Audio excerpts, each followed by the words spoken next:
Hello everyone. तो आज की क्लास में हम बात करने वाले हैं अबाउट द अदर पार्ट जो हमने डिस्कस नहीं किया था of the protection of children from sexual offences act. तो लास्ट क्लास में हमने बात करी थी टिल सेक्शन 18 जहां हमने सारे ऑफेंसेस की बात करी थी। That is sexual assault, penetrative sexual assault, aggravated penetrative sexual assault, sexual harassment, use of child for pornographic purpose या फिर storage of pornographic material which involves a child. And then हमने बात की थी about attempt and abetment of an offence और उनकी punishment.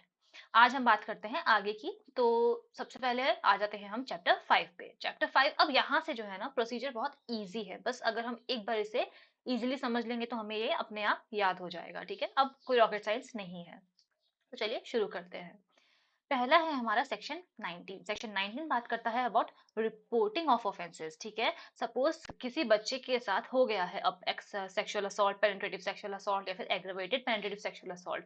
तो अब उसकी रिपोर्टिंग कौन करेगा, रिपोर्टिंग किसके पास होगी, कैसे होगी, किस फॉर्म में होगी, ये सारी बातें हमें बताता है सेक्शन 19। ठीक है, तो देख लेते हैं। Any person including the child, ठीक है, ये याद रखना, any person including the child who has apprehension that an offense under this act is likely to be committed or has knowledge that it has been committed, he shall provide such information। तो information कौन देगा? information एक बच्चा भी दे सकता है। ये बहुत इंपॉर्टेंट पार्ट है इस सेक्शन का, इस पूरे एक्ट का, कि कोई भी व्यक्ति या कोई भी बच्चा जिसे लगता है कि किसी के साथ इस एक्ट के अंदर कोई भी सेक्सुअल ऑफेंस हो रहा है, ठीक है, या फिर हो चुका है, उसे इस बात की नॉलेज है, जिस बच्चे के साथ हुआ है वो बच्चा खुद भी जाकर इस ऑफेंस का रिपोर्ट दे सकता है। ठीक है, तो कोई भी इंसान, कोई भी पर्सन हो इंक्लूडिंग द चाइल्ड जिसको एप्रीहेंशन हो कि किसी के साथ ये एक्ट हो सकता है या खुद के साथ, सपोज एक चाइल्ड है उसको लग रहा है कि मेरे साथ ये एक्ट हो सकता है, तो वो जाके उस ऑफेंस को रिपोर्ट कर सकता है। या फिर उस चाइल्ड या फिर उस पर्सन को नॉलेज हो कि उसके खुद के साथ ये हो चुका है या फिर किसी और के साथ ये हो चुका है, तो वो भी जा करके क्या कर सकता है, इंफॉर्मेशन दे सकता है। तो अब दूसरी बात ये आती है कि इंफॉर्मेशन किसको देगा। तो इस एक्ट के अंदर हम दो लोगों की बात करते हैं, एक तो है special juvenile police unit and दूसरा है हमारे लोकल पुलिस। ठीक है, तो जो भी व्यक्ति है इंक्लूडिंग अ चाइल्ड वो जा करके ऑफेंस को रिपोर्ट कर सकता है। और इंफॉर्मेशन किसको देगा? वो इंफॉर्मेशन देगा लोकल पुलिस को या फिर स्पेशल जुवेनाइल पुलिस यूनिट को। Then let's come to subsection 2। Subsection 2 क्या कहता है कि ठीक है, अब सपोज किसी ने जाकर के एसजेपीयू, अब मैं यहाँ से एसजेपीयू बोलूंगी, इसका मतलब आप समझ जाना ये है स्पेशल जुवेनाइल पुलिस यूनिट। तो सपोज किसी ने जाकर एसजेपीयू या फिर लोकल पुलिस को जाकर के रिपोर्ट दे दी, तो वो कैसे रिपोर्ट को फाइल करेंगे? सबसे पहले वो उसमें एंट्री नंबर लिखेंगे, ठीक है, और राइटिंग में उसे रिकॉर्ड करेंगे, उस इंफॉर्मेशन को वो राइटिंग में रिकॉर्ड करेंगे। उसके बाद जो भी है, चाहे वो कोई इंसान हो या फिर कोई बच्चा हो, उसे वो उसको पढ़ के सुनाएंगे इन्फॉर्मेंट को। ठीक है, उसे रेड ओवर मतलब पढ़ के सुनाएंगे कि आपने ये कहा और हमने ये लिखा।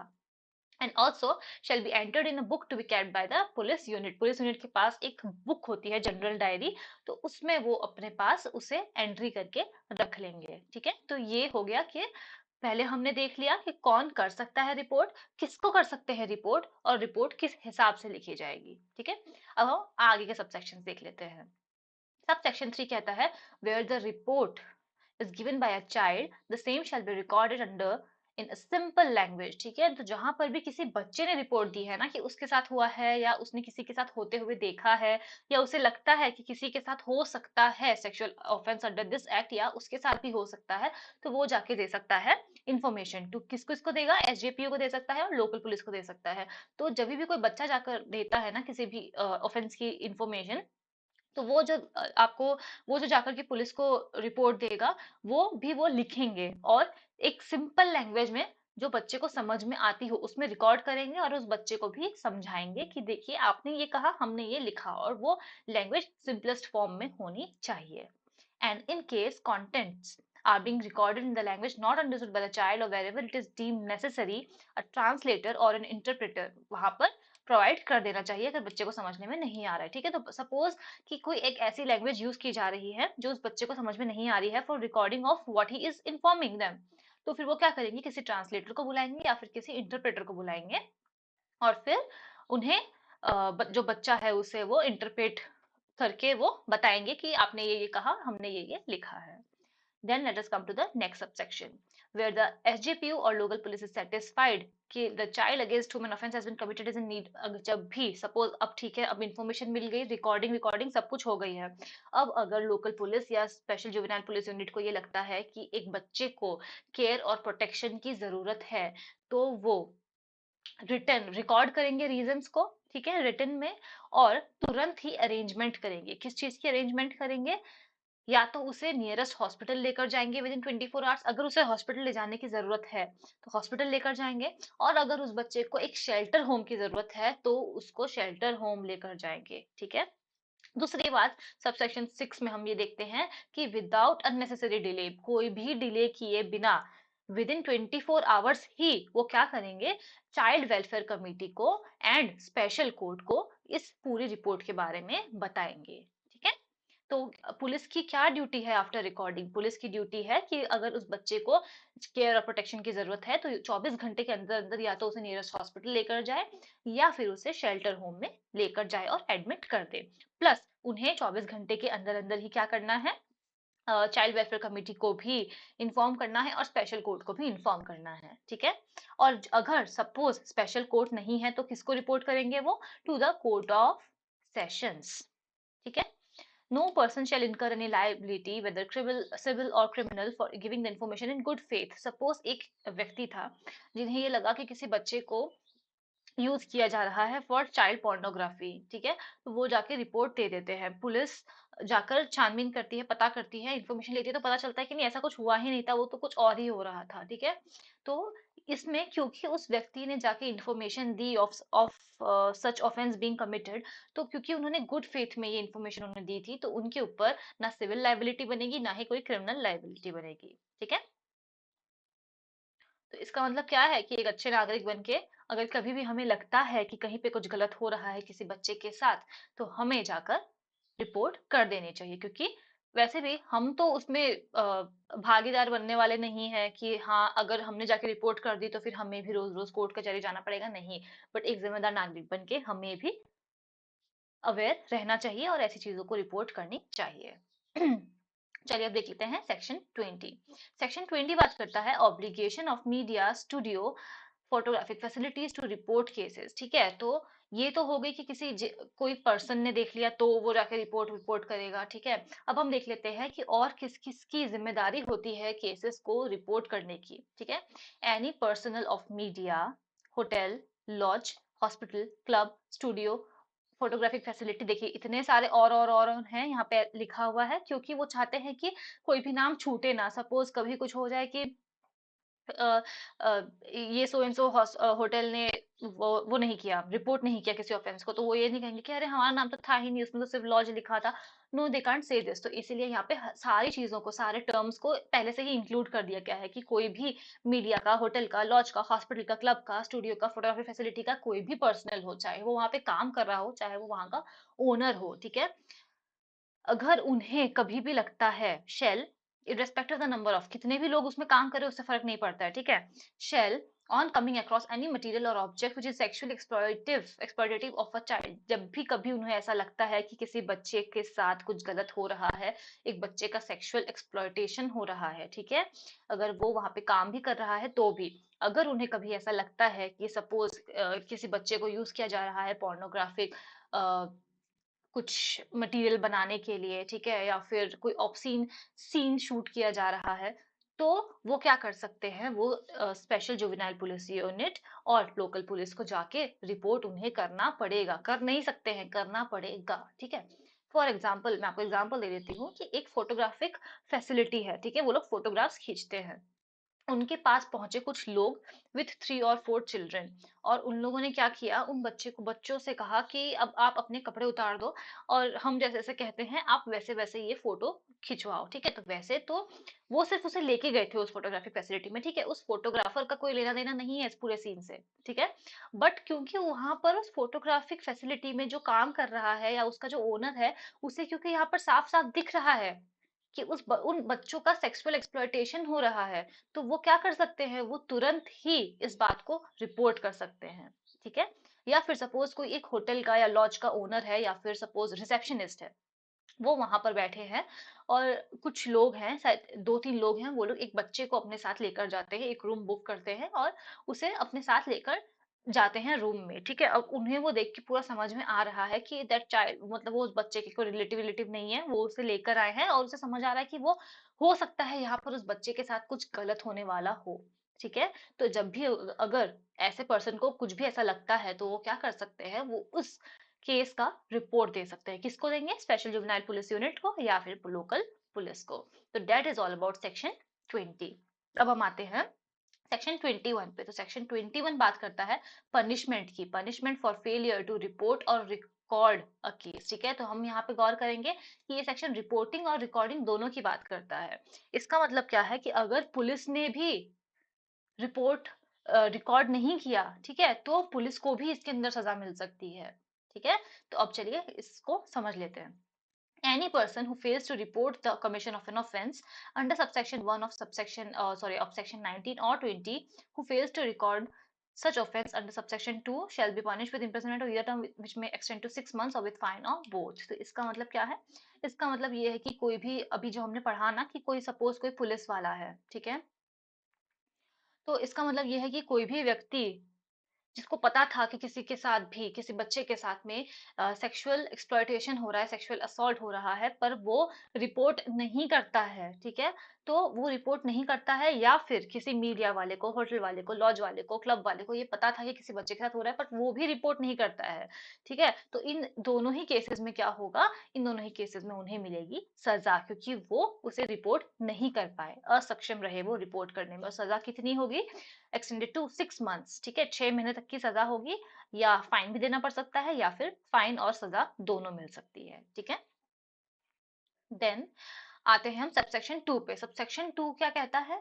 Any person being in charge of any company और an institution by whatever named called who fails to report the commission of an offence in respect of any subordinate under his control, ठीक है। तो suppose एक company है, आपको मैं example देती हूँ एक कंपनी है, उस कंपनी के एचआर को पता चलता है कि उन कंपनी के उनकी अंडर जो एक पर्सन काम करते हैं सपोज, तो उन्होंने किसी बच्चे के साथ सेक्सुअल असॉल्ट किया है, ठीक है, या फिर पेनिट्रेटिव सेक्सुअल असॉल्ट किया है, या फिर कोई भी जनरल सेक्सुअल ऑफेंस किया है किसी बच्चे के साथ, तो अगर उन्हें उस चीज के बारे में पता चलता है तो उनकी जिम्मेदारी है कि वो जाकर इस चीज को रिपोर्ट करे, ठीक है।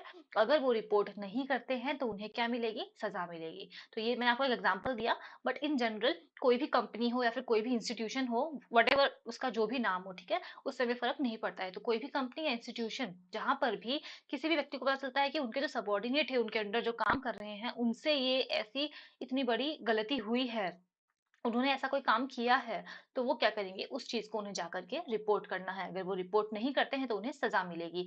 कितनी मिलेगी? 1 साल तक की सजा एंड फाइन दोनों मिलेगा उन्हें, ठीक है। Also the provision of subsection 1 shall not apply to a child under this act. इसका मतलब क्या है कि जब हमने सेक्शन 19 पढ़ा तो हमने देखा ना कि any person including the child report कर सकता है, ठीक है।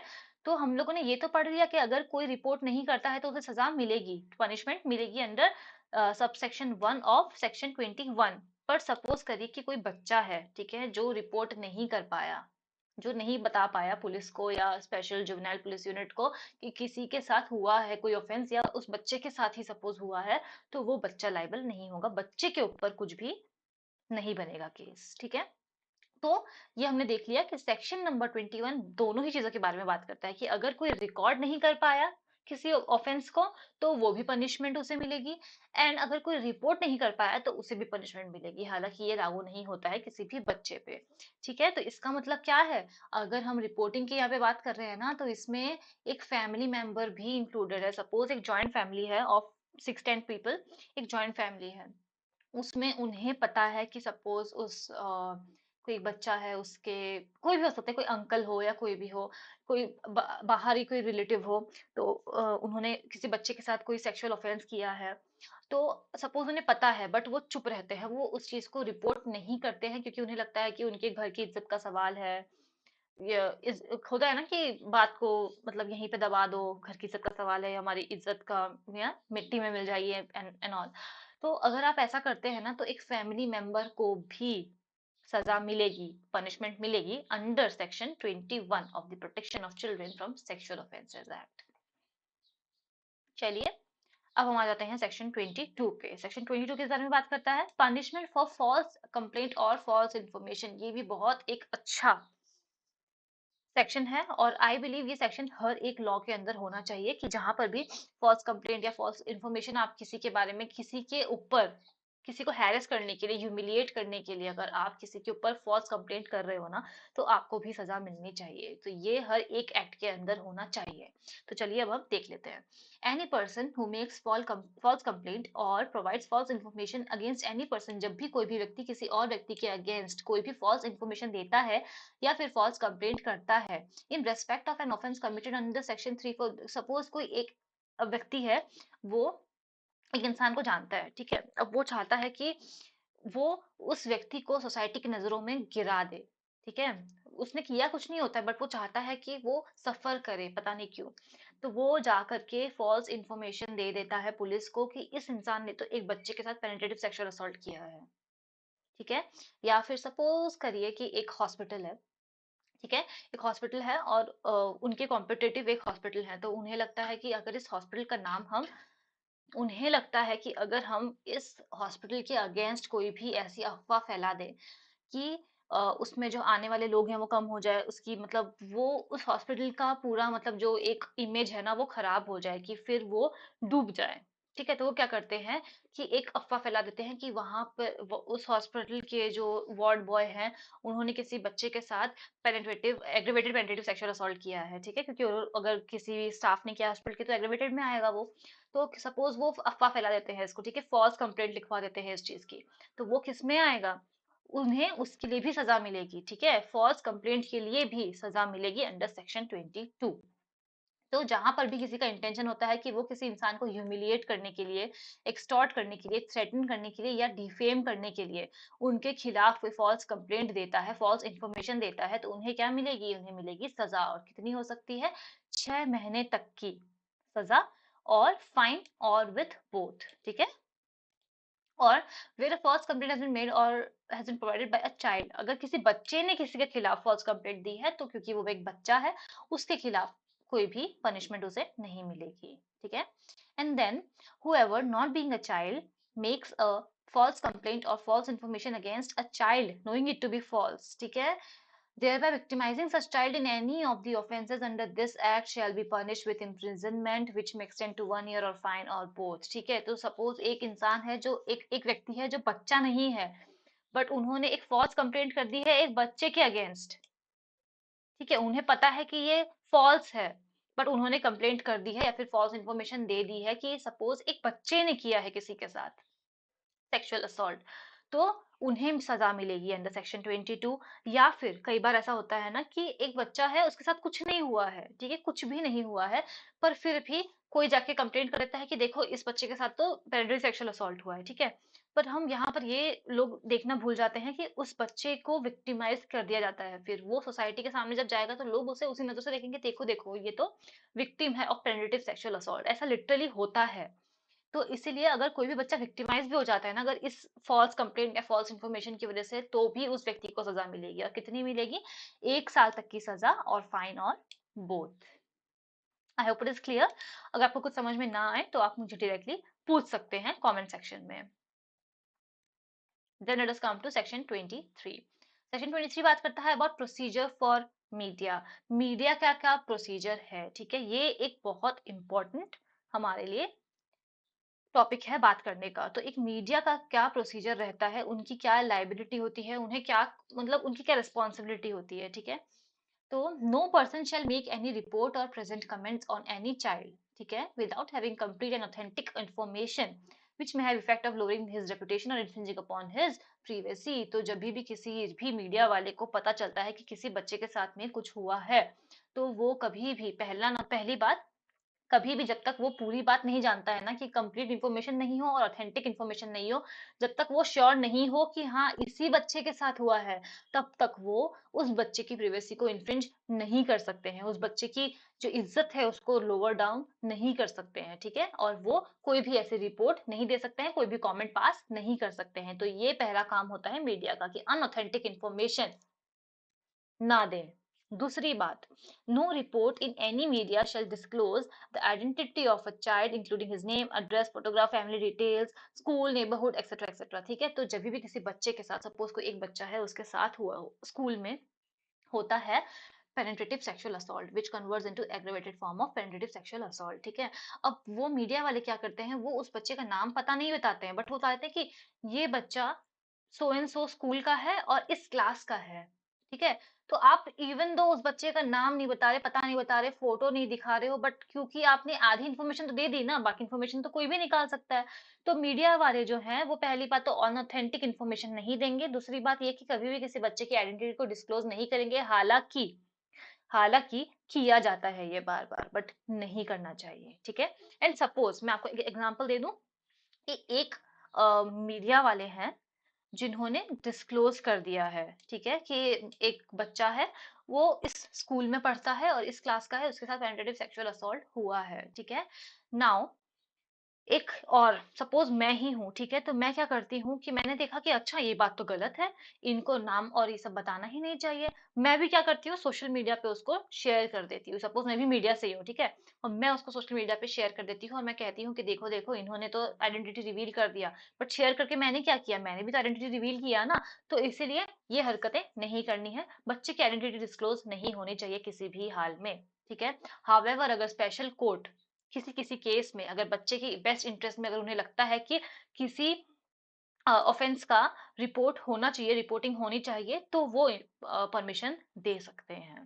देन द पब्लिशर और ओनर ऑफ द मीडिया और स्टूडियो और photography facility shall be jointly and severally liable for all the acts and omission of the employee. किसी भी एम्प्लॉय ने अगर ऐसी कोई काम किया है ना कि बच्चे का सपोज नाम एड्रेस कुछ बता दिया है, तो उसका जो पब्लिशर या फिर ओनर होगा ना उस मीडिया हाउस का, तो वो जॉइंटली और सेवरली बोथ तरीके से लाइबल होगा under the POCSO act. Then let us come to subsection 4। Subsection 4 क्या कहता है, एनी पर्सन हु कॉन्ट्रावेंस, ठीक है, जो भी व्यक्ति सपोज किसी बच्चे का आइडेंटिटी बता देता है या बिना पूरी बात जाने अनऑथेंटिक इंफॉर्मेशन मीडिया में न्यूज में दिखा देता है, तो उसे क्या करना पड़ेगा, उसे क्या मिलेगी, उसे मिलेगी सजा। और कितनी मिलेगी, 6 महीने तक की सजा। 6 महीने तक की नहीं, मिनिमम 6 महीना, ठीक है, 6 महीने से कम की नहीं हो सकती, तो मिनिमम 6 महीने की सजा उसे मिलेगी। और वो सजा 1 साल तक हो सकती है एक्सटेंड विथ फाइन और बोथ। तो ये हो गया हमारा सेक्शन नंबर 23। यहाँ पे ये पनिशमेंट के और रिपोर्टिंग की बातें होती है समाप्त। अब हम आगे आ जाते हैं चैप्टर 6 पे, जो और एक इम्पोर्टेंट हमारा चैप्टर है। चैप्टर 6 बात करता है about procedure for recording statement of a child. एक बच्चा है जिसके साथ सेक्सुअल असॉल्ट हो चुका है, सेक्सुअल ऑफेंस हो चुका है, ठीक है, उस बच्चे के साथ। अब वो जो अपना स्टेटमेंट दे रहा है कि मेरे साथ किस दिन कब क्या किसने कैसे किया, तो वो बातें होंगी रिकॉर्ड, ये हमने देख लिया।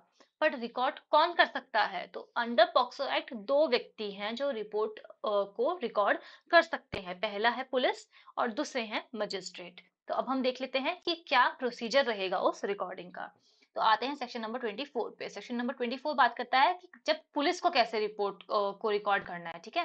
तो है the statement of the child shall be recorded at the presence of the child और at any place where he usually resides और at the place of his choice as far as practicable by a women police officer not below the rank of sub inspector, ठीक है। तो जब एक बच्चे का आप स्टेटमेंट को रिकॉर्ड कर रहे हो, तो या तो कोशिश करो कि उस बच्चे के जहाँ पे वो बच्चा रह रहा है, रहता है नॉर्मली, वहां पर आप उसको रिकॉर्ड करो, या फिर जहां पर भी वो बच्चा कंफर्टेबल हो ना, ऐसी जगह पे उसको रिकॉर्ड करो। इसको कहने का मतलब क्या है कि बच्चे को, एक बच्चा, क्योंकि पुलिस स्टेशन का माहौल देख के वो बच्चा सहम सकता है, डर सकता है, और बच्चे के लिए सुटेबल नहीं होता है, ठीक है, कि बच्चे को किसी पुलिस स्टेशन में आप लेकर जाएं। तो इसलिए उसका स्टेटमेंट कहाँ रिकॉर्ड करोगे, जहाँ पे भी बच्चे को अच्छा लगता है, सुरक्षित लगता है, कंफर्टेबल फील करता है, जहाँ पे भी बच्चा, वहां पर आप उसका स्टेटमेंट रिकॉर्ड कर सकते हो। एंड मोस्टली दे अगर कोशिश ये रहती है कि जो रिपोर्ट को स्टेटमेंट को रिकॉर्ड कर रहे हैं वो एक वुमेन पुलिस ऑफिसर हो, सब इंस्पेक्टर के नीचे की बिलो का रैंक नहीं होना चाहिए। Then secondly, the police officer shall not be in uniform, क्योंकि बच्चे डर जाते हैं पुलिस वाले को देख के, तो इसलिए पुलिस वाले जब भी स्टेटमेंट रिकॉर्ड करते हैं वो अपने यूनिफॉर्म में नहीं होने चाहिए, वो कैजुअल ड्रेस में होने चाहिए। Then the police officer while he investigation shall while examining the child ensure that no at no point of time the child come in contact in any way. जब भी पुलिस पुलिस वाले investigate कर रहे हो या फिर examination कर रहे हो, तो उन्हें मेक श्योर करना है कि कभी भी वो बच्चा जो एक्यूज है ना उसके कांटेक्ट में ना आने पाए, वो एक्यूज उस बच्चे के सामने नहीं आ पाए, क्योंकि वो बच्चा डर सकता है, सहम सकता है। एंड सपोज किसी बच्चे के साथ एग्रीवेटेड पेनिट्रेटिव सेक्सुअल असॉल्ट हुआ है, तो मतलब वो बच्चा नहीं चाहेगा ना कि वो सारी चीजें, मतलब हम नहीं चाहेंगे बेसिकली कि वो बच्चा फिर से उन सारी चीजों से गुजरे। तो इसलिए हमें क्या करना है, उस बच्चे को पूरा पूरा कोशिश नहीं करना है, पूरा पूरा उस अक्यूज से दूर रखना है। Then no child shall be detain in a police station in the night for any reason. ठीक है, किसी भी बच्चे को आप रात में डिटेन नहीं कर सकते पुलिस स्टेशन में। And lastly, the police officer shall ensure that the identity of the child is protected from public media।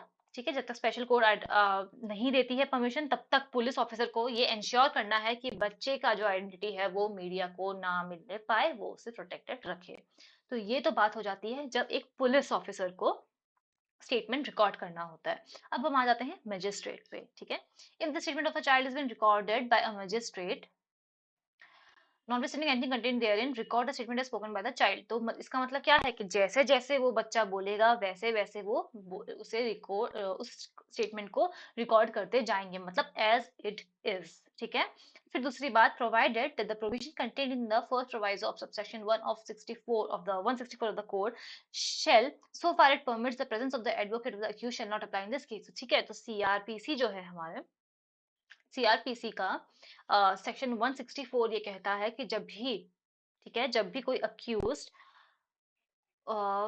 Sorry, जब भी कोई स्टेटमेंट रिकॉर्ड होता है ना, तो जो एडवोकेट होता है अक्यूज्ड का वो वहां पर प्रेजेंट होता है। ठीक है, पर पॉक्सो एक्ट में ये एप्लीकेबल नहीं होता है। ठीक है, तो जब भी किसी कोई बच्चे का स्टेटमेंट रिकॉर्ड हो रहा होगा, वहां पर ना अक्यूज्ड होगा, ना ही वहां पर कौन होगा, एडवोकेट होगा अक्यूज्ड का।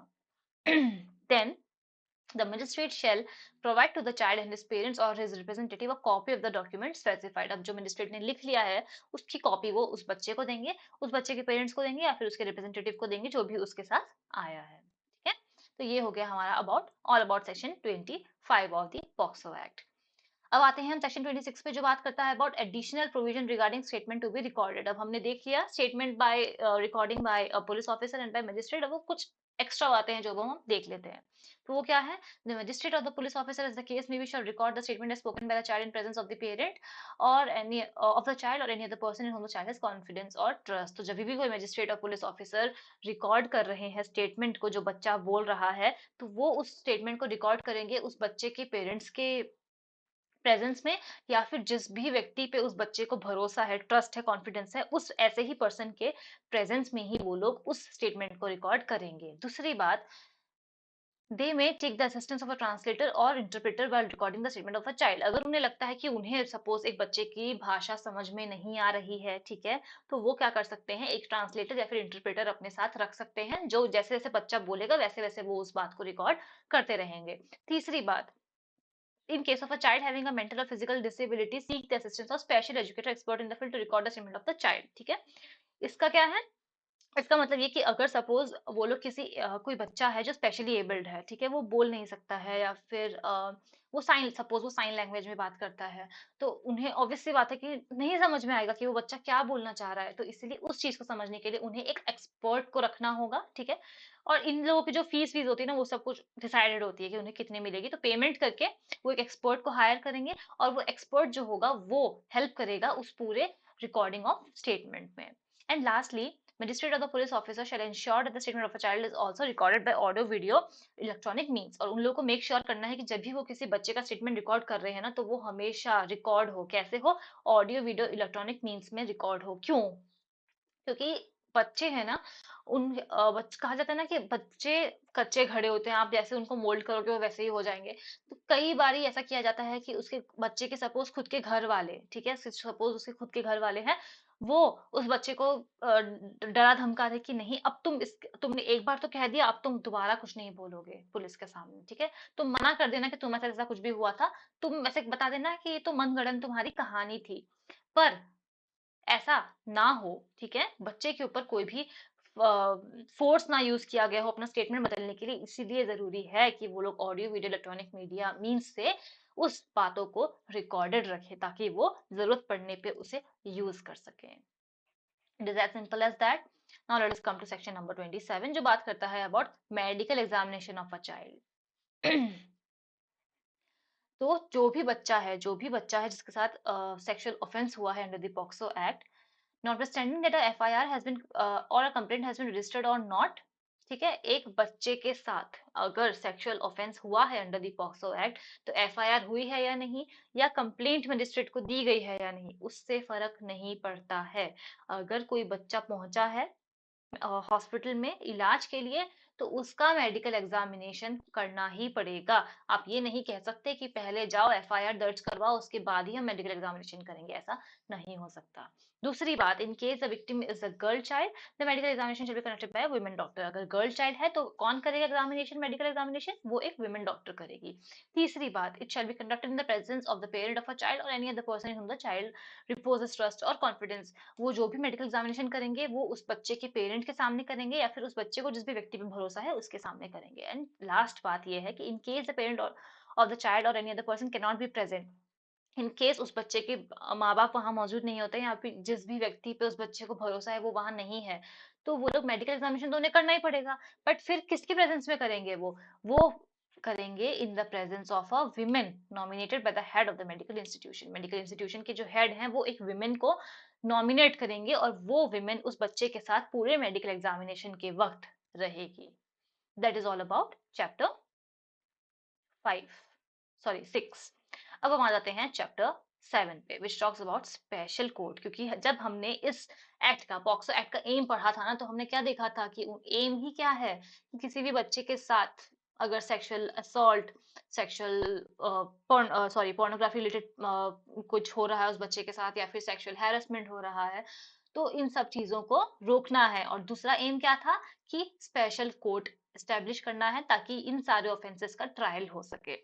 तो अब हम आ गए हैं उसी पॉइंट पे। अब बात कर लेते हैं सेक्शन 28 के बारे में। तो सेक्शन 28 अब बात करता है about designation of special court.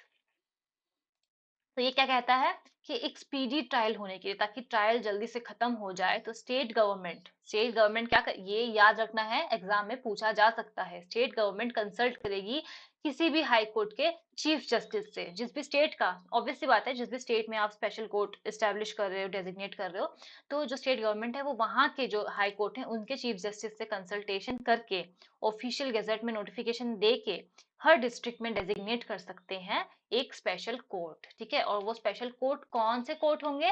Court of session को ही बनाया जाएगा स्पेशल कोर्ट, ठीक है? ऑल्सो बच्चों के लिए जो चाइल्ड स्पेसिफिक लॉज होते हैं वो सिर्फ एक ही तो नहीं है ना, सिर्फ पॉक्सो एक्ट तो नहीं है। बच्चों के प्रोटेक्शन के लिए protection of child rights act भी है। तो सपोज protection of child rights act के अंडर एक डिस्ट्रिक्ट में एक child court, children's court already बना हुआ है, एक स्पेशल कोर्ट ऑलरेडी बना हुआ है, तो उसी स्पेशल कोर्ट में चला जाएगा पॉक्सो का मैटर भी, ठीक है? अलग से पॉक्सो के लिए फिर उन्हें कोर्ट बनाने की, एस्टेब्लिश करने की जरूरत नहीं है, क्योंकि स्पेशल कोर्ट ऑलरेडी designated है। Then a special court shall also try an offence with which the accused may under the code of criminal procedure be charged at the same time। Suppose POCSO act के अंदर एक accused ने offence किया है, और वो ही उस accused के खिलाफ सीआरपीसी भी उस अक्यूज पे एप्लीकेबल हो रही है, तो स्पेशल कोर्ट के पास राइट है कि वो उन दोनों एक्ट्स के अंदर ट्रायल करे, ठीक है? The offense committed under both CRPC and POCSO, if the offense is committed then special court will try both the offenses। ये नहीं कि स्पेशल कोर्ट खाली पॉक्सो एक्ट का देखेगी क्योंकि वो स्पेशल मतलब लॉ है। जो कोर्ट है स्पेशल कोर्ट वो दोनों का देखेगी, पॉक्सो एक्ट का भी दिखेगी और सीआरपीसी का भी दिखेगी। That is all about designation of special court. Sorry, एक सबसेक्शन और है, the special court notwithstanding anything in information IT act, या फिर जो भी है publication, transmission of sexual explicit material depicting child in any act or conduct or manner sexual abuse of child. तो suppose IT act के अंदर भी अगर कोई ऑफेंस हो रहा है ना, तो स्पेशल कोर्ट उसको भी देखेगी अलॉन्ग विथ पॉक्सो। पॉक्सो के साथ साथ इसका मतलब क्या है, इस पूरे सेक्शन का मतलब क्या है कि एक स्पेशल कोर्ट एस्टेब्लिश होगी। स्पेशल कोर्ट कौन बनेगा, कोर्ट ऑफ कोई भी कोर्ट ऑफ सेशन कौन बनाएगा उसे, स्टेट गवर्नमेंट कंसल्टेशन करेगी chief justice of high court से और अपॉइंट कर देगी एक स्पेशल कोर्ट। और सपोज किसी भी एक्ट के अंदर एक स्पेशल कोर्ट ऑलरेडी किसी डिस्ट्रिक्ट में डेजिग्नेटेड है, तो उसी कोर्ट में पॉक्सो का भी केस चला जाएगा। एंड सपोज पॉक्सो के साथ साथ उस व्यक्ति ने आईटी एक्ट के अंदर या सीआरपीसी के अंदर, मतलब या फिर कोई भी एक्ट के अंदर अगर उस व्यक्ति ने किया है कुछ और भी उस बच्चे के साथ और उसके ऊपर एप्लीकेबल सारे एक्ट्स हो रहे हैं, तो वो स्पेशल कोर्ट के पास राइट है, पावर है कि वो इन सारे ही एक्ट्स को एक साथ ट्राई कर सकती है। ऐसा नहीं होगा कि ये कोर्ट सिर्फ पॉक्सो के मैटर देखेगी और बाकी मैटर्स किसी और कोर्ट में जाएंगे, ऐसा नहीं होगा। That is all about section number 28। Now let us come to section number 29, which talks about presumption as to certain offenses. ठीक है, तो where a person is prosecuted for committing or abetting or attempting to any offense under section 3579 of this act, the special court shall presume, बहुत important है, जहां पर भी एक व्यक्ति है जिसने सपोज पेनिट्रेटिव सेक्सुअल असॉल्ट किया है, एग्रीवेटेड पेनिट्रेटिव सेक्सुअल असॉल्ट किया है बच्चे के साथ, ठीक है, और या फिर अबेट किया है उस चीज को या फिर अटेम्प्ट करना चाहा है, तो फिर स्पेशल कोर्ट क्या प्रिज्यूम करेगी, that such person has committed, abetted or attempted to commit the offense। ठीक है, वो प्रिज्यूम कर लेगी कि हाँ उसी इंसान ने किया है उस बच्चे के साथ, या फिर अबेट किया है या फिर अटेम्प्ट करना चाहा है इन सेक्सुअल ऑफेंसेस को, as the case may be unless the contrary is proven. जब तक पूरा ट्रायल नहीं हो जाता, पूरी बात सामने नहीं आ जाती, तब तक कोर्ट प्रिज्यूम करके रखेगी कि उस व्यक्ति ने किया है। तो बर्डन ऑफ प्रूफ किसके ऊपर है, बर्डन ऑफ प्रूफ अक्यूज के ऊपर है कि बच्चे ने जाकर के इंफॉर्मेशन दे दी, किसी भी बच्चे ने जाकर के रिपोर्ट दे दी कि इस बच्चे के साथ सेक्सुअल ऑफेंस हुआ है, ठीक है, तो कोर्ट ये मान लेगी कि हाँ हुआ है और सो एंड सो इंसान ने किया है। अब वो पूरा बर्डन ऑफ प्रूफ आ जाएगा उस अक्यूज पे कि तुम अप्रूव करो कि तुमने ये नहीं किया है। That is all about section number 29.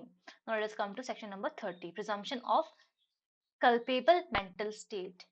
In any prosecution for any offense under this act which requires a culpable mental state on the part of the accused, the special court shall presume the existence of such mental state, but it shall be a defense for the accused to prove the fact that he had no such mental state with respect to the act charged as upon this. So suppose कोई एक व्यक्ति है जिसने एक बच्चे के साथ aggravated penetrative sexual assault किया है, ठीक है।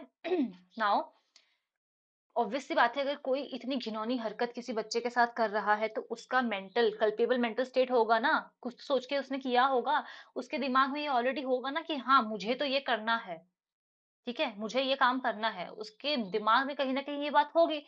तो कोर्ट ये प्रिज्यूम कर लेता है कि हाँ इस इंसान का ये मेंटली ये प्रिपेयर्ड था, इसके दिमाग में ये था कि इसको उस बच्चे के साथ ऐसा काम करना है। और फिर अक्यूज के ऊपर आ जाएगा बर्डन ऑफ प्रूफ, अक्यूज को ये प्रूफ करना पड़ेगा कि नहीं नहीं ये जो कुछ भी हुआ इसमें मेरा मेंटल स्टेट बिल्कुल भी नहीं था, ठीक है। तो डेट इज अबाउट सेक्शन 30 का subsection 1. Now let us come to subsection 2, which talks about for the purpose of this section, a fact is said to be proved only when the special court believes it to exist beyond reasonable doubt and not mere definite existence is established by a preponderance of probability। ठीक है, court only जब court 100% sure होगी ना कि हाँ इस व्यक्ति ने नहीं किया है किसी बच्चे के साथ कुछ, उसका मेंटल कल्पेबल मेंटल स्टेट नहीं था उस वक्त, तभी उसको उस बात को प्रूव्ड माना जाएगा।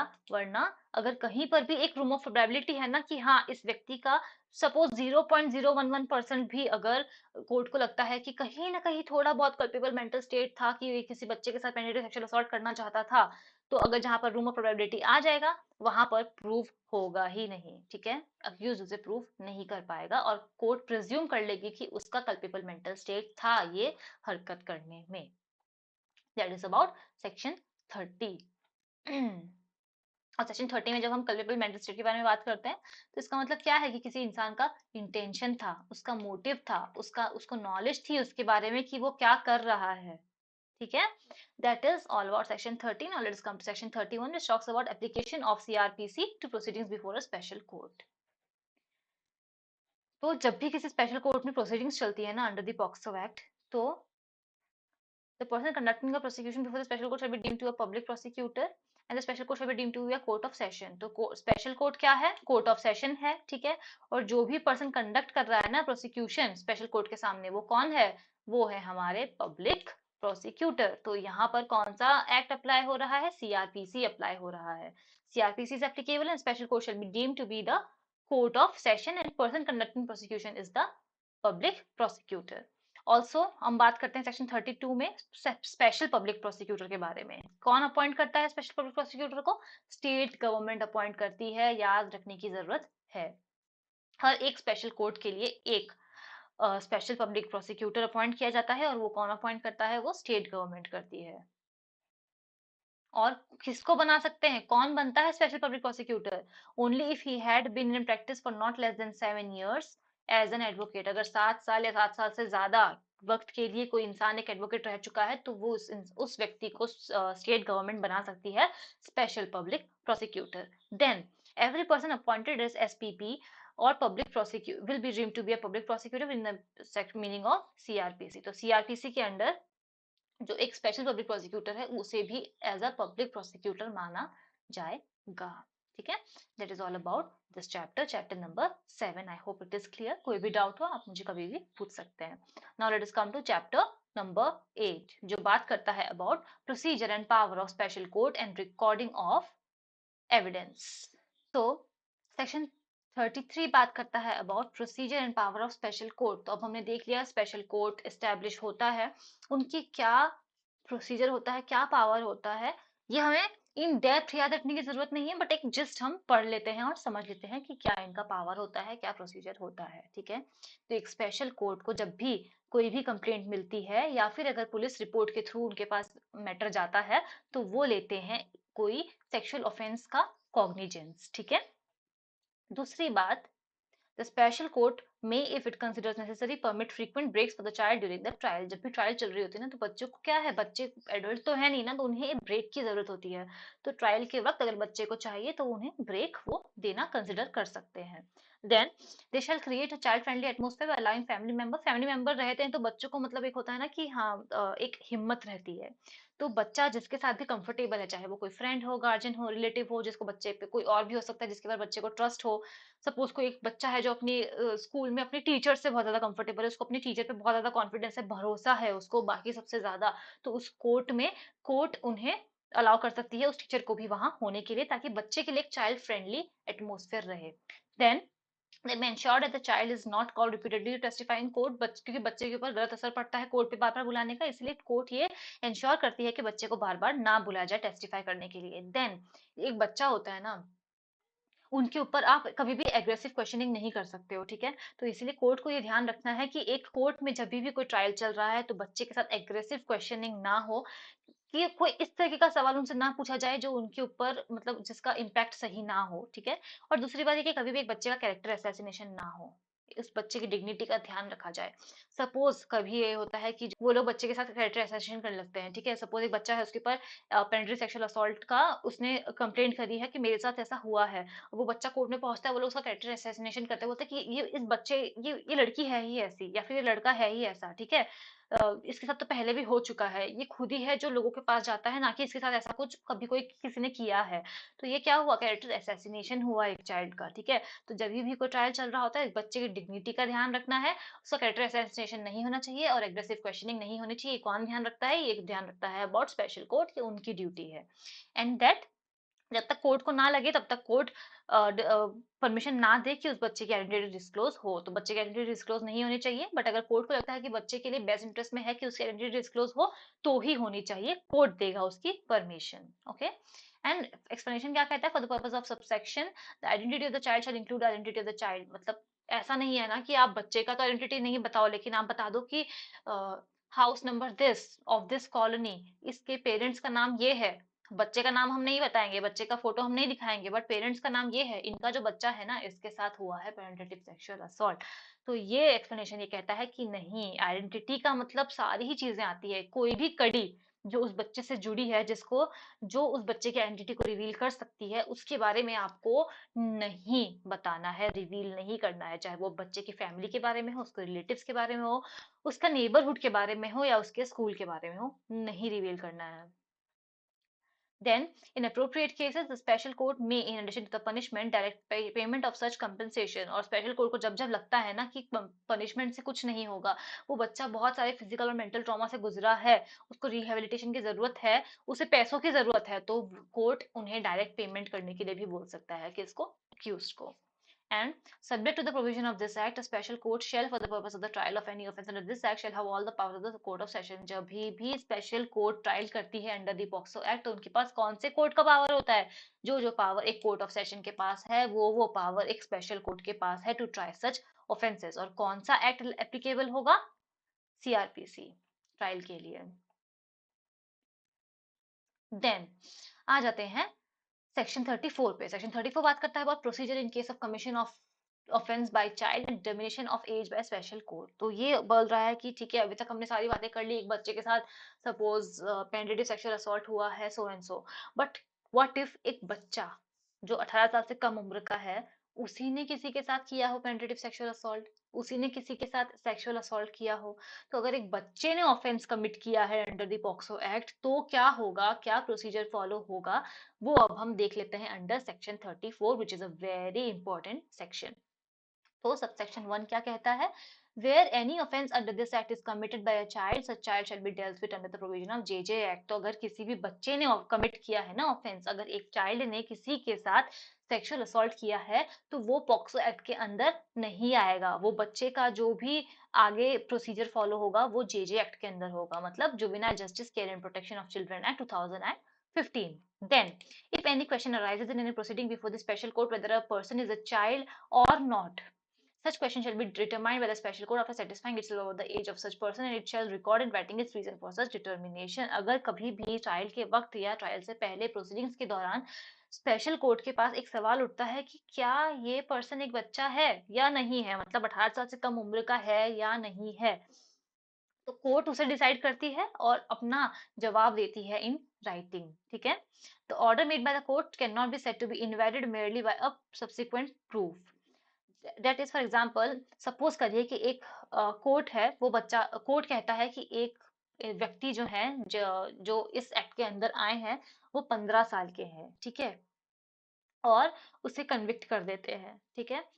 Then no proof of majority will be entertained by the court. वो बोलते हैं कि ये 15 साल का है, जेजे एक्ट के अंदर इसे भेजो, ठीक है, और बाद में जेजे एक्ट के अंदर ये प्रूफ हो जाता है कि उस व्यक्ति ने, उस बच्चे ने किसी के साथ सेक्सुअल असॉल्ट या कोई भी सेक्सुअल ऑफेंस किया है, ठीक है, तो और फिर उसे सजा मिल जाती है, तो बच्चों को तो बच्चों जैसे सजा मिलेगी ना। सपोज सपोज करिए कि एक बच्चा है, उसे फिर जेजे एक्ट के अंदर पता चलता है कि हाँ ठीक है, उसने ऐसा ऐसा किया है, उसे चाइल्ड करेक्शन होम में भेज दिया जाता है, ठीक है, उसे जेल में नहीं भेजा जाता है।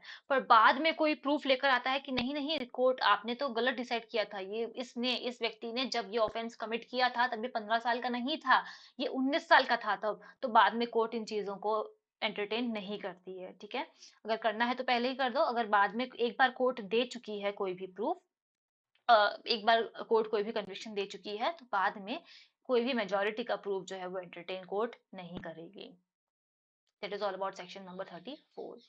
अब हम आते हैं सेक्शन नंबर 35 पे, जो बात करता है about period for recording of offence, evidence of a child and disposal of case. ठीक है, ये बहुत इंपॉर्टेंट है कि बच्चे का, सपोज किसी बच्चे के साथ हुआ है पेनिट्रेटिव सेक्सुअल असॉल्ट, तो कब एविडेंस रिकॉर्ड होगा और वो कब वो केस खत्म होगा। ठीक है, तो एविडेंस कब रिकॉर्ड होगा? With in a period of 30 days of the special court taking cognizance of the offence. जब भी स्पेशल कोर्ट किसी केस का कॉग्निजेंस लेती है, उसके 30 दिन के अंदर अंदर बच्चे का एविडेंस रिकॉर्ड हो जाना चाहिए। सपोज महीने की 1 तारीख को स्पेशल कोर्ट ने कॉग्निजेंस लिया किसी भी एक्ट का, किसी भी ऑफेंस का जो पॉक्सो एक्ट के अंदर किया गया है, तो महीने की 30-31 तारीख से पहले पहले एविडेंस फाइल हो जाना चाहिए, एविडेंस रिकॉर्ड हो जाना चाहिए। ठीक है, and reason for delay if any shall be recorded with the special court. और सपोज कोई अगर थोड़ा सा भी कोई डिले होता है तो स्पेशल कोड को वो रिकॉर्ड करके रखना होगा कि क्यों डिले हुआ, ठीक है। एंड ठीक है, अब हमने एविडेंस की बात करी, अब हम ट्रायल की बात करते हैं कि ट्रायल कब कंप्लीट होना चाहिए। As far as possible within 1 year from the date of taking cognizance of the court, ठीक है। 1 साल के अंदर सपोज किसी कोर्ट ने 1 जनवरी के दिन किसी एक्ट का, जो इस पॉक्सो एक्ट के अंदर हुआ है, किसी ऑफेंस का कॉग्निजेंस लिया है, तो कब वो ट्रायल कंप्लीट होना चाहिए? 31 दिसंबर से पहले पहले वो ट्रायल कंप्लीट हो जाना चाहिए। ये कहता है सेक्शन नंबर 35, जो कि which is very very important, याद रखना है हमें। एविडेंस कब से रिकॉर्ड होगा? कॉग्निजेंस लेने से 30 दिन तक, ठीक है। एंड ट्रायल कंप्लीट होनी चाहिए, कॉग्निजेंस लेने से 1 साल तक ट्रायल कंप्लीट हो जानी चाहिए। Then it is come to section number 36, जो बात करता है about a child not to see accused at the time of testifying। ये हमने पहले भी ऊपर डिस्कस किया था कि स्पेशल कोर्ट की ड्यूटी है, स्पेशल कोर्ट के पास पावर है कि वो बच्चा कभी भी उस अक्यूज्ड से नहीं मिलना चाहिए, चाहे वो मेडिकल एग्जामिनेशन चल रहा हो, चाहे वो एविडेंस रिकॉर्डिंग चल रहा हो, कुछ भी हो। वो इस तरीके से उन्हें ये मेक श्योर करना है कि ना वो बच्चा उन्हें उसे देख पाए, ना वो बच्चा उसकी आवाज सुन पाए, ठीक है। बट जो अक्यूज्ड है वो पूरा पूरा जो रिकॉर्ड हो रहा है एविडेंस, वो उसको पूरा सुन पाए, ठीक है। तो ये ध्यान रखना है स्पेशल कोर्ट को। एंड टू मेक श्योर कि ऐसा ना हो कि वो बच्चा अक्यूज के कांटेक्ट में ना आए और अक्यूज को भी सुनाई दे, तो इसके लिए स्पेशल कोर्ट क्या कर सकते हैं? वो लोग वीडियो कॉन्फ्रेंसिंग कर सकते हैं, या फिर सिंगल विजिबिलिटी मिरर यूज कर सकते हैं, या फिर पर्दा यूज में ले सकते हैं, ठीक है। एक कर्टेन लगा दिया, कर्टेन के इस तरफ है बच्चा और कर्टेन के इस तरफ है अक्यूज, तो बच्चा उस अक्यूज को ना देखने पाए, सुनने पाए, बट अक्यूज सब कुछ सुन पाए जो बच्चा कह रहा है। ये बताया गया है under section number 36 of the POCSO act. Then next section क्या कहता है? Trial to be conducted in camera. In camera मतलब चार दीवारी के अंदर। Shall try cases in camera and in presence of the parent of a child. जब भी पॉक्सो एक्ट के अंदर कोई केस जाता है स्पेशल कोर्ट के पास, तो वो इन कैमरा ही होगा, ठीक है। वहां पर कोई भी मौजूद नहीं होना चाहिए एक्सेप्ट उस बच्चे के पेरेंट्स, या फिर उस बच्चे को जिसके ऊपर भी भरोसा है वो वहां पर अंदर हो सकता है, ठीक है। और अगर स्पेशल कोर्ट को लगता है कि उस बच्चे को कहीं और अ, उसका एग्जामिनेशन होना चाहिए, पूछताछ उस बच्चे से जो भी कोर्ट कर रही है वो कहीं और होना चाहिए, तो वो कहीं और भी कर सकते हैं। जरूरी नहीं कि वो उस बच्चे को कोर्ट में ही बुलाए, ठीक है। तो ट्रायल क्या होगी? हमेशा इन कैमरा होगी। देन सेक्शन 38 कहता है असिस्टेंस ऑफ एन इंटरप्रेटर और expert while recording evidence of a child. जहां पर भी जरूरत पड़े कोर्ट को कि कोई एक बच्चा अपना एविडेंस रिकॉर्ड करवा रहा है, वो बता रहा है उसके साथ क्या क्या हुआ है, तो जब भी अगर कोर्ट को लगता है ना कि उन्हें उस एविडेंस को रिकॉर्ड करने के लिए एक इंटरप्रेटर की, एक ट्रांसलेटर की जरूरत है, तो वो उसे सो एंड सो फीस दे करके रख लेंगे, और वो इंटरप्रेटर उनको बताते जाएगा कि वो बच्चा क्या कहना चाह रहा है, ठीक है। और अगर वो बच्चा फिजिकली और मेंटली डिसेबल्ड है, तो फिर वो स्पेशल एजुकेटर को रखेंगे, ठीक है, जो जो समझ पाए कि वो बच्चा क्या कम्युनिकेट करना चाह रहा है। और मैं आपको बता दूं कि ये जो स्पेशल केसेस होते हैं ना, अब आप सोचेंगे कि इंटरप्रेटर और एक्सपर्ट रखने की क्या जरूरत है? उस बच्चे के घर वाले तो समझ सकते हैं ना उसको, तो कोर्ट क्यों ना उनसे ही पूछ ले कि बच्चा क्या कह रहा है। बट नहीं, कई बार ये होता है कि फैमिली मेंबर जो होते हैं ना वो बायस्ड हो सकते हैं। सपोज वो बच्चा कह कुछ और रहा है बट वो बोल कुछ और दें, ठीक है, पढ़ा चढ़ा कर बोल दें, पैसा पैसा लेने के लिए सामने वाली पार्टी से, ऐसा होता है। तो इसीलिए ये द कोर्ट मेक श्योर कि जब भी उन्हें किसी इंटरप्रेटर के, ट्रांसलेटर की, एजुकेटर की जरूरत हो, तो वो हमेशा उसे पेमेंट देकर रखते हैं, उन जो क्वालिफाइड पर्सन है उसको, उनके एक्सपीरियंस देख करके, और फिर रिकॉर्ड करते हैं पूरे एविडेंस को। बच्चे को, फैमिली मेंबर को वो कभी भी एज अ इंटरप्रेटर एजुकेटर नहीं रखते हैं। Then let us come to the next chapter. I hope यहाँ तक आपको समझ में आया होगा। अब तो बस थोड़ा सा ही बचा है, जल्दी जल्दी से हम इसको कर लेते हैं complete. Let us come to section number 39, जो बात करता है about guidelines for child to take assistance of expert, ठीक है। The state government shall prepare guidelines. State government को गाइडलाइन बनानी है, ठीक है, for use of NGOs, professionals, experts, person having knowledge of psychology, social work, physical health, mental health, child development, to associate with pre trial and trial stage to assist the child. जब भी किसी बच्चे को एक assistance की जरूरत है, जब भी किसी बच्चे को एक असिस्टेंस की जरूरत है, तब स्टेट गवर्नमेंट एक गाइडलाइन बनाएगी कि कोई भी व्यक्ति जो सपोज एक कोई सोशल वर्कर हो, कोई एनजीओ का पर्सन हो, कोई एक्सपर्ट हो, कोई साइकोलॉजिस्ट हो, उस बच्चे को अगर ट्रायल के वक्त या ट्रायल से पहले कभी भी अगर ऐसे पे व्यक्ति की असिस्टेंस की जरूरत है, तो state government will make sure कि वो गाइडलाइंस बनाए कि कौन व्यक्ति उस बच्चे की हेल्प कर सकता है उस दौरान। Then it is come to section number 40। Section number 40 बात करता है about right of a child to take assistance of legal practitioner. ठीक है, इसका क्या मतलब है कि जो बच्चा और उसकी फैमिली है, उनके पास क्या है, राइट टू चूज है कि वो अपनी लीगल काउंसिल खुद चूज कर सकते हैं कौन उन्हें कोर्ट में रिप्रेजेंट करेगा। एंड सपोज कि वो अफोर्ड नहीं कर पाते हैं, अगर बच्चा और उनकी फैमिली लीगल काउंसिल को अफोर्ड नहीं कर पाती हैं, तो उन्हें मिलेगी फ्री लीगल सर्विस। ठीक है, ये कोर्ट उन्हें बताएगी।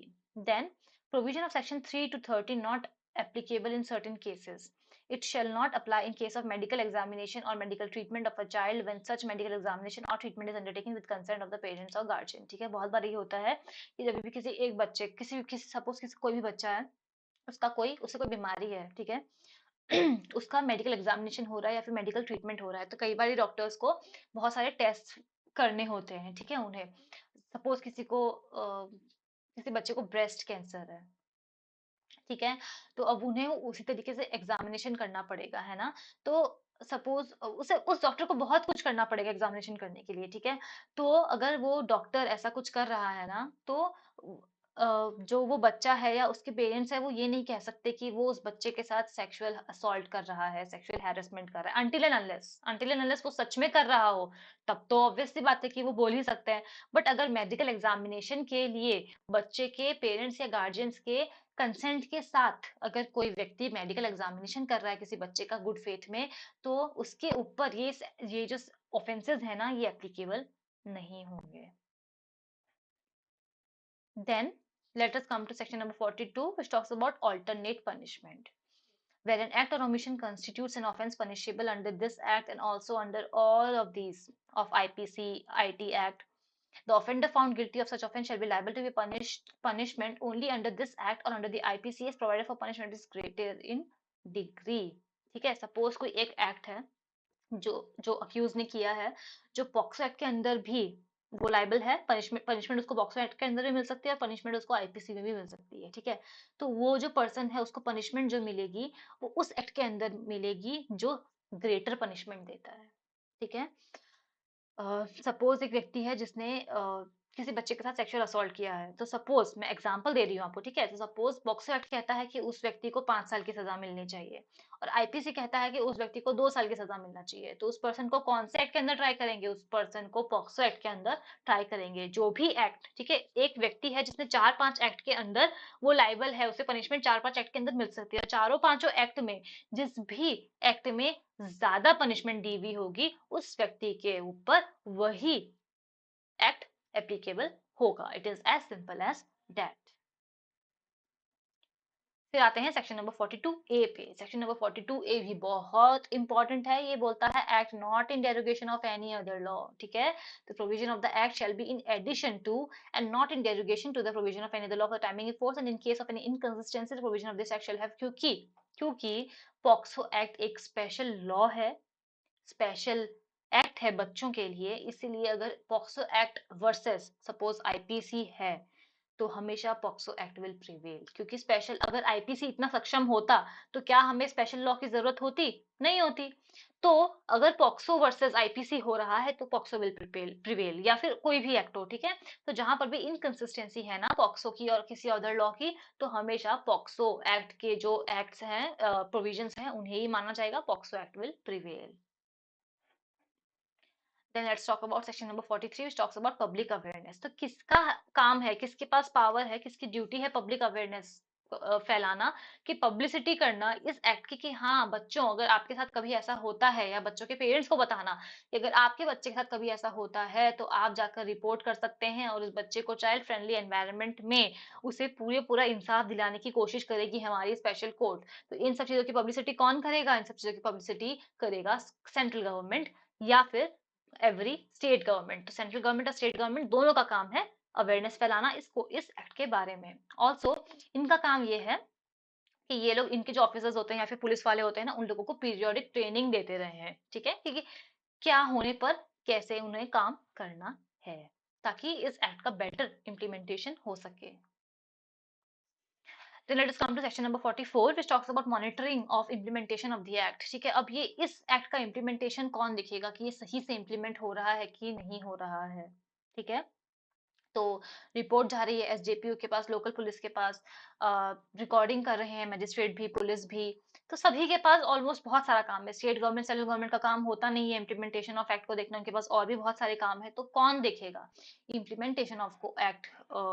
पॉक्सो एक्ट देखेगा national commission for protection of children rights and state commission for protection of children rights, NCPCR and SCPCR. इन दोनों का काम होता है कि ये लोग देखेंगे कि इस एक्ट का सही से इम्प्लीमेंटेशन हो रहा है कि नहीं।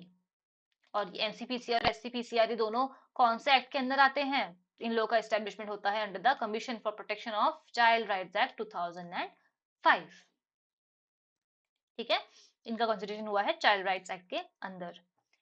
और इनका क्या काम है एनसीपीसीआर और एससीपीसीआर का? इनका काम है कि ये लोग क्या करेंगे, ये लोग करेंगे एनुअल रिपोर्ट, एनुअल रिपोर्टिंग देंगे। ठीक है, कि इस ये एक्ट के अंदर ये प्रोविजन है, कहाँ पर सही से इम्प्लीमेंट हुआ या नहीं, या फिर इसमें क्या बदलाव की जरूरत है, ये सारे काम करेंगे NCPCR and SCPCR. Then let us come to section number 45 which talks about power to make rules. ये बहुत सारा है, इसमें हमें ये सब याद रखने की जरूरत नहीं है, हमें बस इतना ध्यान रखना है कि किसके पास है under this act to make power to make rules. इस एक्ट के अंदर सेंट्रल गवर्नमेंट के पास पावर है टू मेक रूल्स, क्योंकि ये एक स्पेशल लॉ है फॉर चिल्ड्रन, तो सेंट्रल गवर्नमेंट इसके लिए रूल्स बनाएगी। अवेयरनेस कौन कौन फैला सकता है? वो central government and state government, but power किसके पास है रूल्स बनाने की? Central government. Then let us come to section number 46 which is the last section of the POCSO Act. ये बात करता है about power to remove difficulties. It is not that important for us because ये कहता है कि central government, ठीक है, अगर कोई भी मतलब सपोज ये एक्ट आया और कोई भी डिफिकल्टी हो, कोई भी एरर हो इसमें, तो वो कब ठीक हो सकता है? Provided that no order shall be made under this section after expiry of period of 2 years. 2 साल, एक्ट के आने के 2 साल के अंदर अंदर अगर आप बता देते हो कि इस एक्ट में ये इनकंसिस्टेंसी है, ये चीजें इसमें सही करने की जरूरत है, तो सेंट्रल गवर्नमेंट के पास पावर है कि वो उसे इस एक्ट के आने के 2 साल के अंदर अंदर उसे ठीक कर सकते हैं। ये हमें इतना याद रखने की जरूरत नहीं है।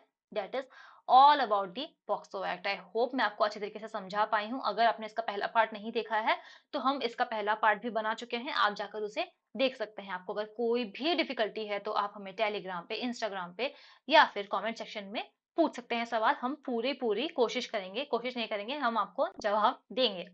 So okay children, happy reading and let's see you in the next class. आपको अगली क्लास में मिलते हैं, तब तक के लिए happy readings and thank you.